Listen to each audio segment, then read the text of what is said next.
श्री परमहंस देवाय नमः। मंगलवार का शुभ दिवस, भक्तानियों के दर्शन खुले हैं। अनूपानंद अपनी मां की गोद में बैठा दर्शन कर रहा है। ये लव स्टोरी कैसे शुरू हुई पंचम पातशाही भगवान जी के साथ, आज आपको वो सब लीलाएं, अपने भगवान जी की नर लीलाएं सुनाता हूं, यादों में खो जाता हूं। भगवान जी ने गेंद उठा के मारी अनूपानंद को, और अनूपानंद ने वापस उठा के जोर से भगवान जी के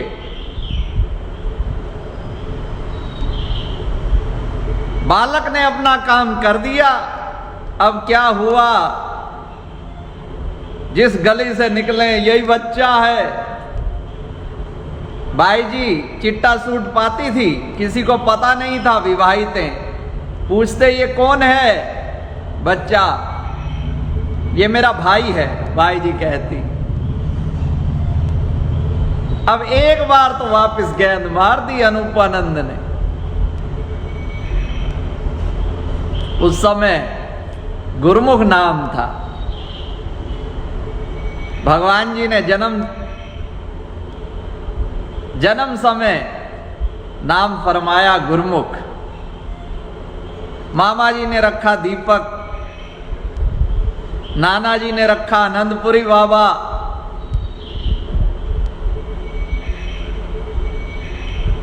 बाद में भगवान जी ने निर्भय अनूपानंद आजाद स्वामी बना दिया।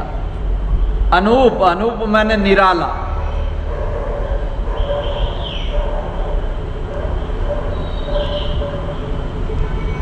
तो भगवान जी ने उसका बहुत बदला लिया।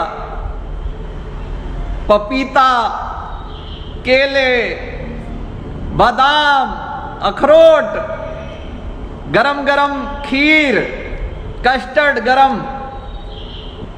मंगलवार का दिवस मेरे लिए बहुत ही लक्की, भाग्यशाली।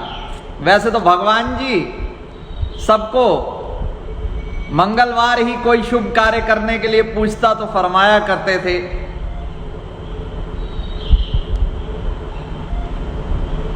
और फिर ताने भी बहुत मारे।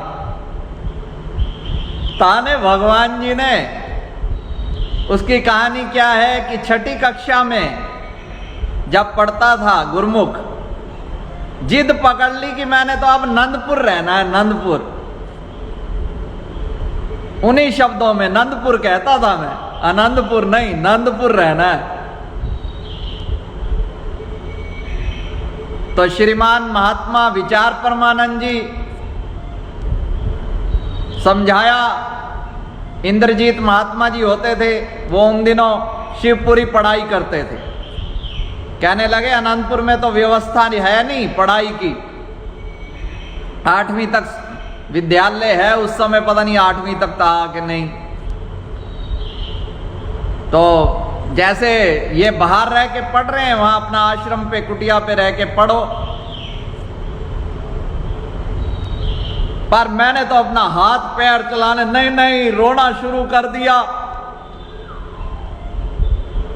सारा आनंदपुर सिर पे उठा लिया, तो गुरुमाई के चरणों में ले गए। श्री गुरु महाराज जी फरमाया 10वीं तो पढ़ ले। जैसे तैसे आ गया, 10वीं पूरी हो गई। उसके बाद भी पढ़ाई शुरू रखी तो भगवान जी ने तो दे ताने पे दाने। बरिस्टर बनना है, मनिस्टर बनना है, कितना पढ़ेगा। इर्द गिर्द जो महात्मा जन, ये कोई 4 पढ़ा है, कोई 5 पढ़ा है, कितने, तू कितना पढ़ना है, 10वीं पढ़ ली है, तेनू 10वीं का क्या सी। भगवान जी ने इतना याद, वैसे तो वो भगवान है, लीला है। जब मौन में गए भगवान जी। उससे कुछ दिन पहले की बात है। कार वाले महात्मा जी ने कहा, ये गुरमुख सानू दसदा पे असी इनू पाले है। गुरुमाई ने तो पूरा इतिहास सुना दिया। इंदा पिता प्रयागधाम सेवा करदा है, हुणे मां कोल सत्संगा ते चला गया, इसकी पोस्ट ऑफिस सेवा लाइए, इत्थे सेवा लाइए, मोतीबाग सेवा लाइए, सारी हिस्ट्री खोल दी। तो वो तो तिरकालज्ञ हैं, पर बाल रूप में जब मेरे साथ लीलाएं, वो सादगी, वो दिन ही और थे। जब पहले पहले भगवान जी के निवास पे ऊपर कमरे में एक बार जाने का अवसर मिला तो भगवान जी शीशा देख रहे थे। तो मैं जैसे कमरे पे पहुंचा, मम्मी मम्मी कहता था, मम्मी भगवान जी भी शीशा देखते हैं। सारे हंस पड़े। मैंने कहा ये क्यों हंस रहे हैं। फिर तो एक बार भगवान जी तबला बजा रहे, गुरबाणी चल रही। मैं कहा भगवान जी भी तबला बजाते हैं। एक बार प्रेमी महात्मा जी से कोई पत्र लिखवा रहे, तो जो बात तो भगवान जी भी ऐसा करते हैं, भगवान जी भी वैसा करते हैं। तो मैं बता रहा था, भगवान जी ने कहा भाई 10वीं पढ़ ली, बहुत है। आखिरकार मेरी पढ़ाई जो है वो छुड़वा के रहे। 12वीं बीच में ही छुड़वा दी, हम अपनी पढ़ाई पढ़वाएंगे। मैं कहा ठीक है भगवान जी, अब प्यार किया है तो डरना क्या। तेरे संग प्यार में नहीं हो छड़ना, चाहे पै जाए सानू जग छड़ना। तेरे नाल प्यार में नहीं छड़ना। बड़ी रुकावटें लोगों ने डाली लव स्टोरी में, पर आपा भी पक्के ढीठ लगे रहे। एक बार वहां ऊपर सेवा कर रहे थे भगवान जी के कमरे के, तो बंदर आ गए। प्रेमी महात्मा जी उन दिनों भक्त वेश में लाल पट्टी का तौलिया डालते थे। तो वो एक बंदूक थी नकली कारतूस वाली उठा लाए। तो गुरुमुख ने कहा भैया ये तो हनुमान जी हैं और अपने सैनिकों को टाइट कर रहे हैं। तो मेरे को भी शौक चढ़ा। मैं कहा भगवान जी मेरे को भी तौलिया पहनना। पहले बाई जी अपना रुमाल बांध देती थी सिर पे, तो पहला तौलिया भगवान जी ने स्वयं अपने कर कमलों से, उसमें पट्टी तो नहीं, पट्टी की जगह ऑरेंज बिंदियां बनी हुई थी। मैं ये फोटो लगा रहा हूं वीडियो में। ये वो पहला तौलिया है जो भगवान जी ने स्वयं मेरे सिर पर बांधा था।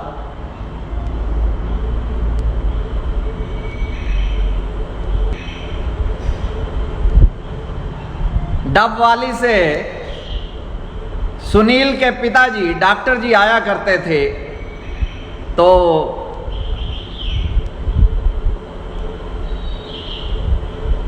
मैं यही कि प्रेमी महात्मा जी हनुमान जी हैं, परम योगानंद महात्मा जी, लक्ष्मण जी हैं, ऐसे सारे चरित्र वो मेरे को तुलसीदास बुलाया करते थे। रोज उनका कई वर्षों तक ये हिसाब रहा। आरती के बाद बैठ जाएं और बड़ी लगन थी। तो मैं उनको एक दोहा सुनाता, तुलसी तुलसी क्या रटत है, तुलसी बन की घास, उसको क्यों नहीं रटत है जिसका तुलसीदास। पर उनको बड़ा आनंद था, बड़ा चाव था, बड़ी लगन थी। भगवान जी के वो वचन कैसे soft soft, sweet sweet, politely कैसी कोमलता से जब बोलते थे फूल झरते थे। एक बार ऊपर खड़े थे, बहुत समय पहले की बात है, तो बाइयों की तरफ जो दीवार थी, श्री गुरु माई घूम रहे थे, कहते ने सानू तक दिया ने ये दीवार ऊंची कर दो। वो दीवार ऊंची उठाई गई, स्वामी जी कहते थोड़ी और ऊंची चुक दो।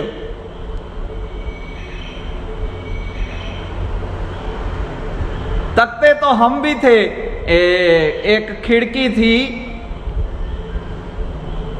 बड़े by ji Prem Sagaranand by जी की सेवा में रहती थी कृष्णा बाई जी, वो हमारे स्वामी जी की संगत थी रिवाड़ी की।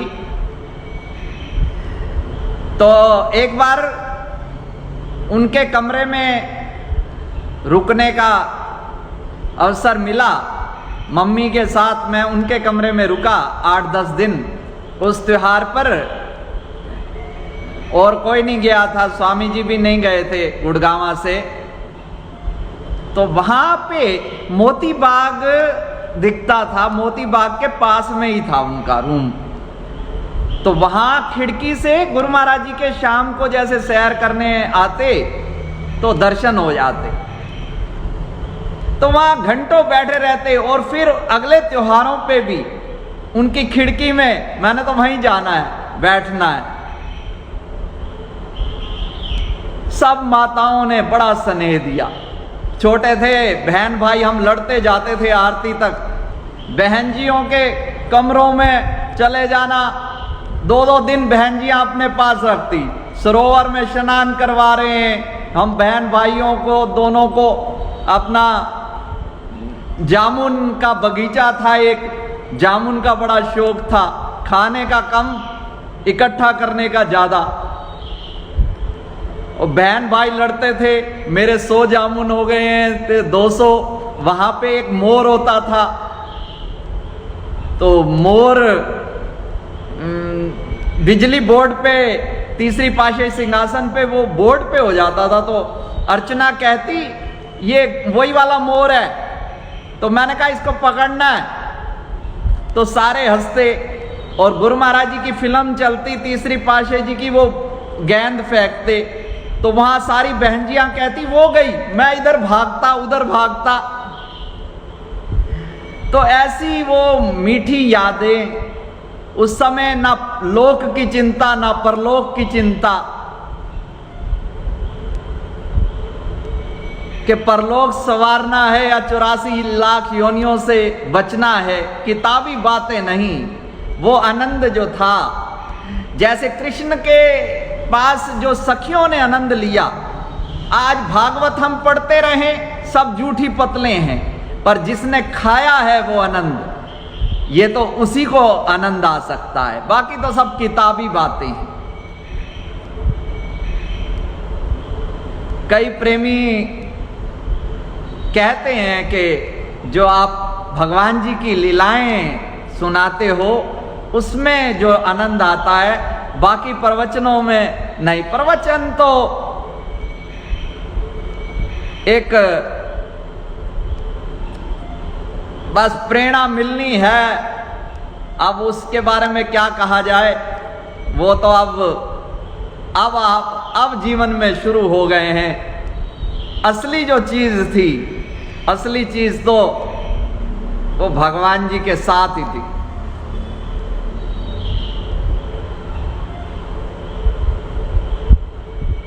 कई लोगों को एक और जिज्ञासा होती है कि आप श्री गुरु महाराज जी के इतने नजदीक रहे, फिर ये कान्हा भैया आपके ऊपर कैसे निहाल हो गए, या आप कान्हा भैया के आशिक कैसे बन गए।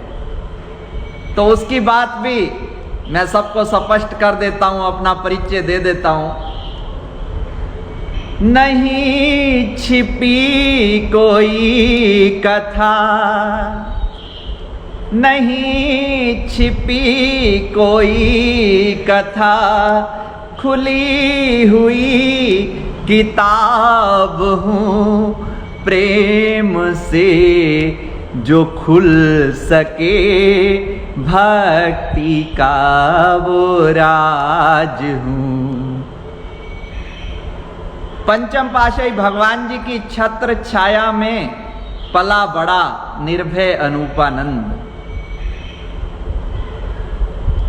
स्वामी हर्षदानंद जी महाराज जी, जिन्होंने मेरी माँ को भी गोद में खिलाया, मेरी नानी जी के घर के पास रिवाड़ी का आश्रम, और स्वामी जी कहते थे तेरी माँ नू भी असी खिलाया, तेनू भी असी खिला रहे हैं।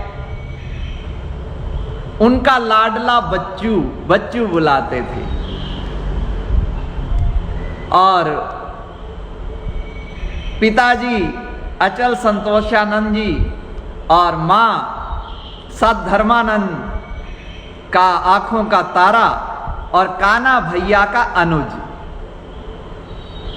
कान्हा भैया के बारे में सबकी जिज्ञासा रहती है, कहते हैं आप इस्कॉन के लगते हैं, वृंदावन के लगते हैं। मैंने कहा भगवान जी भी कहते थे वृंदावन से आ गया पुजारी।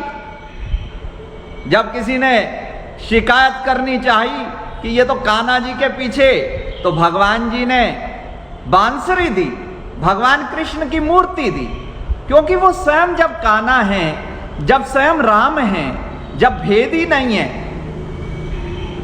तो जो उनको परब्रह्म मानते हैं उनके पास ऐसा कोई संशय नहीं है। पर ये एक तरह से ठीक भी है कि ये रास्ता सबके लिए नहीं है। सबके लिए तो वही 5 नियम, क्योंकि सबका धरातल अलग अलग है, सबके संस्कार परिस्थितियां अलग अलग हैं। जो अमेरिका में खड़ा है उसके लिए वहां के संविधान और वहां के कायदे कानून लागू होते हैं। जो भारत में है वो वहां, मेरा धरातल आपका धरातल पृथक पृथक है। सबके लिए तो जो वहां से आदेश हो रहा है वही है। तो मैं बताता हूं आपको कैसे मेरा झुकाव कान्हा भैया की तरफ हुआ। कुछ वर्ष पहले भगवान जी जब निज धाम पधारे, उससे कुछ समय पहले रात्रि स्वप्न में कान्हा भैया आए। नींद खुली, मैं कहा स्वप्न है, चलो दर्शन हो गए हैं, धन्य भाग।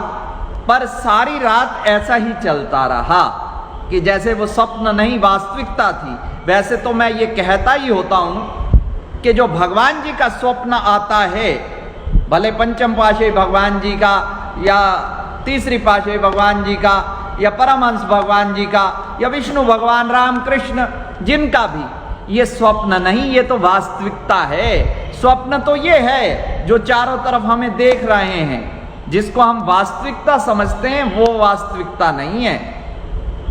उमा कहूं मैं अनुभव अपना, सत्य हरि भजन जगत सब सपना। वो स्वप्न तो भजन है, वही सत्य है। और जो जगत का सब व्यवहार है, जो हमें बहुत मूल्यवान लग रहा है, वास्तविक लग रहा है, वो स्वप्न है। तो मेरे मन में विचार जागा कि ये भगवान जी जिस रूप में, जिस आकृति में दर्शन दिए, ये मैं लेकर भगवान को विराजमान करूंगा। क्योंकि रात्रि को भी ऐसा ही लग रहा था मैं विराजमान कर रहा हूं। तो बाई जी को विनती की कि मैंने भगवान को, भगवान कृष्ण को विराजमान करना है। बाई जी ने कहा नहीं, आज्ञा नहीं है किसी भी आश्रम में, तो यह संभव नहीं है। मैं कहा ठीक है। उस समय मधु बहन जी जो कुटिया के पास, आजकल वो श्री प्रयागधाम है, धूप बत्ती बेचा करती थी यहां पर। तो वो भगवान जी का वही स्वरूप जैसा मैंने ध्यान में देखा वो लेकर आ गई। उस समय तो बाई जी को भी यह स्वीकार करना पड़ा कि ये स्वयं भगवान जी स्वयं आए हैं। अब इसमें क्या भेद है? भगवान जी, पंचम पातशाही भगवान जी निज धाम जाने से पूर्व मुझे कोई अवलंबन देकर, जैसे प्रेम था या और कोई भी भेद हो, पर यह है सत्य कि इस तरह से मेरा भगवान जी से नाता जुड़ा। तो उस बालपन में तो ये नहीं पता था कि भगवान जी शीशा देखते हैं, भगवान जी तबला बजाते हैं, भगवान जी प्रवचन भी करते हैं। तो अब जब प्रवचन उनके ग्रंथ में है तो वही 2 शब्द भगवान जी के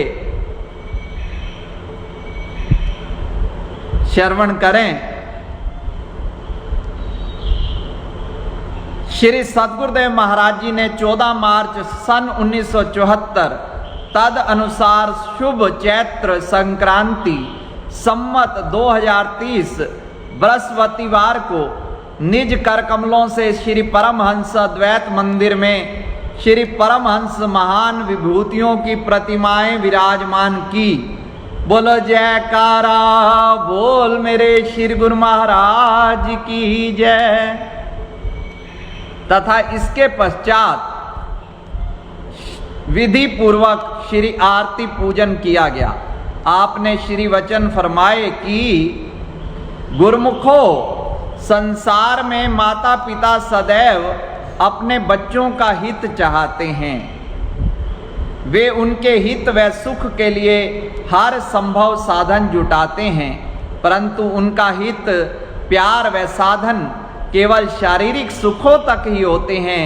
वे उनके शरीर के सुख आराम के साधन जुटा सकते हैं, इससे ज़्यादा उनकी समझ नहीं है। संत महापुरुष ही जीव के सच्चे माता पिता व परम हितैषी होते हैं। जो जन्म जन्मांतरों से 84 लाख योनियों में भटकती हुई आत्मा का सच्चा आनंद एवं मोक्ष पद प्राप्त करने के लिए भक्ति का साधन जुटा देते हैं, जिनको अपनाकर जीव जन्म मरण के चक्र से छूटकर अपने परम पिता परमात्मा से जा मिले और सच्चा सुख तथा शाश्वत आनंद प्राप्त कर सके। ये वचन श्री संत नगर के श्री मंदिर जी के मुहूर्त के समय भगवान जी ने फरमाया कि इस हेतु ही श्री परमहंस अद्वैत मंदिर जी का निर्माण किया गया है। सत्पुरुषों ने इसलिए ही इसको रचा है कि यहाँ से सभी प्रेमी गुरुमुख सच्चे सुख को पा सकें। श्री परमहंस शरणं गच्छामि।